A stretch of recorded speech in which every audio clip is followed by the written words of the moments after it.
Hey guys, welcome back to another tutorial video. So in today's video, I'll show you how to fix focus mode and do not disturb problems on iPhone. So first, open Control Center by swiping down from the top right corner and check whether a focus mode or do not disturb is currently active. If you don't want it enabled, then tap the active focus mode to turn it off. For more settings, open Settings and tap on Focus.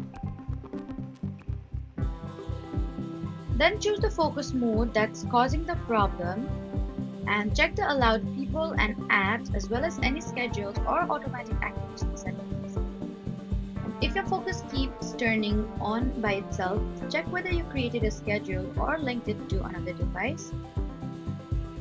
And make sure your iPhone is also running a supported version of iOS. So that was how to troubleshoot focus mode and do not disturb on iPhone. Please do not forget to like, comment, and subscribe for more helpful tutorials. Thank you for watching.